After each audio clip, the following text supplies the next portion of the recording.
Ayer se dio esta condena a Milagros Sala a 13 años de prisión. Le aplicaron, no sé, casi todos los delitos que se te ocurran, desde asociación ilícita hasta extorsión, administración fraudulenta.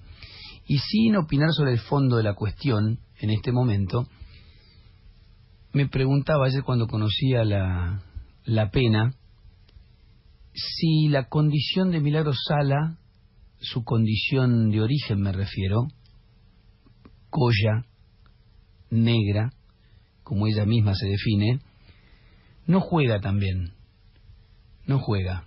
En un país donde prácticamente no hay banqueros presos después de que los banqueros se quedaron con los depósitos de gran parte de la población, por tomar apenas un ejemplo, y donde la mayoría de los empresarios que aceptan haber pagado coima están tranquilos en su casa.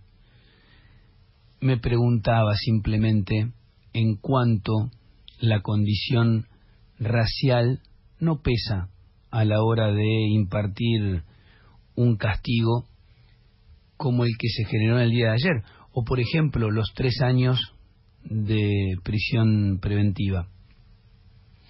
Y me acordé, aprovechándome de que estamos haciendo estas aperturas un tanto caprichosas en la inmensa minoría en el modo verano, me acordé de un texto de Eduardo Galeano que tiene que ver con los pueblos originarios. Cuenta la historia oficial que Vasco Núñez de Balboa fue el primer hombre que vio desde una cumbre de Panamá los 2 océanos. Los que allí vivían, ¿eran ciegos? Quienes pusieron sus primeros nombres al maíz y a la papa y al tomate y al chocolate y a las montañas y a los ríos de América, ¿quiénes fueron? ¿Hernán Cortés? ¿Francisco Pizarro? ¿Los que allí vivían eran mudos? Nos han dicho y nos siguen diciendo que los peregrinos del Mayflower fueron a poblar América. ¿América estaba vacía? Como Colón no entendía lo que decían, creyó que no sabían hablar.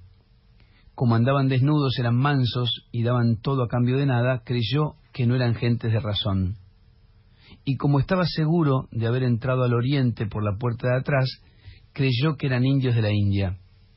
Después, durante su segundo viaje, el almirante dictó un acta estableciendo que Cuba era parte de Asia. El documento es del 14 de junio de 1494.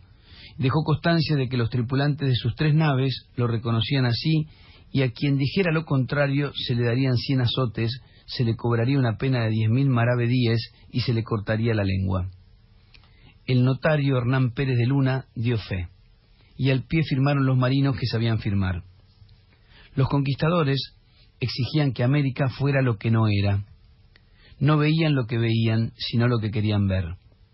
La fuente de la juventud, la ciudad del oro, el reino de las esmeraldas, el país de la canela.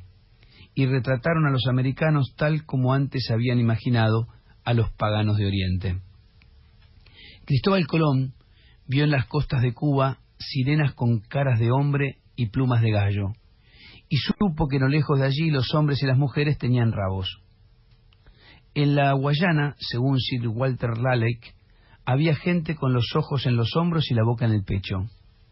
En Venezuela, según Fray Pedro Simón, había indios de orejas tan grandes que las arrastraban por el suelo. En el río Amazonas, según Cristóbal de Acuña, los nativos tenían los pies al revés, con los talones adelante y los dedos atrás. Y según Pedro Marín de Anglería, las mujeres se mutilaban un seno para el mejor disparo de sus flechas.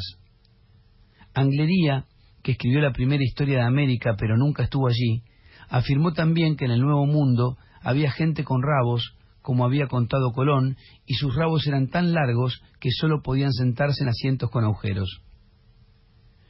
El Código Negro prohibía la tortura de los esclavos en las colonias francesas, pero no era por torturar sino por educar que los amos azotaban a sus negros y cuando huían le cortaban los tendones. Eran conmovedoras las leyes de Indias, que protegían a los indios en las colonias españolas, pero más conmovedoras eran la picota y la horca clavadas en el centro de cada plaza mayor. Muy convincente resultaba la lectura del requerimiento que en vísperas del asalto a cada aldea explicaba a los indios que Dios había venido al mundo y que había dejado en su lugar a San Pedro, y que San Pedro tenía por sucesor al Santo Padre, y que el Santo Padre había hecho merced a la reina de Castilla de toda esta tierra, y que por eso debían irse de aquí o pagar un tributo en oro, y que en caso de negativa o demora se les haría la guerra, y ellos serían convertidos en esclavos y también sus mujeres y sus hijos. Pero este requerimiento de obediencia se leía en el monte, en plena noche, en lengua castellana y sin intérprete, en presencia del notario y de ningún indio, porque los indios dormían, a algunas leguas de distancia, claro, y no tenían la menor idea de lo que se les venía encima. Hasta no hace mucho, el 12 de octubre era el Día de la Raza. ¿Pero acaso existe semejante cosa? ¿Qué es la raza además de una mentira útil para exprimir y exterminar al prójimo? En el año 1492, cuando Estados Unidos entró en la Guerra Mundial, la Cruz Roja, 1942, la Cruz Roja de ese país decidió que la sangre negra no sería admitida en sus bancos de plasma. Así se evitaba que la mezcla de razas prohibida en la cama se hiciera por inyección. ¿Alguien ha visto alguna vez sangre negra? Después el Día de la Raza pasó a ser el Día del Encuentro. ¿Son encuentros las invasiones coloniales, las de ayer y las de hoy? ¿Son encuentros? ¿No habría que llamarlas más bien violaciones? Quizás el episodio más revelador de la historia de América ocurrió en el año 1563 en Chile. El fortín de Arauco estaba sitiado por los indios, sin agua ni comida, pero el capitán Lorenzo Bernal se negó a rendirse. Desde la empalizada gritó: «Nosotros seremos cada vez más». «¿Con qué mujeres?», preguntó el jefe indio. «Con las vuestras. Nosotros les haremos hijos que serán vuestros amos». Los invasores llamaron caníbales a los antiguos americanos, pero más caníbal era el Cerro Rico de Potosí, cuyas bocas comían carne de indios para alimentar el desarrollo capitalista de Europa.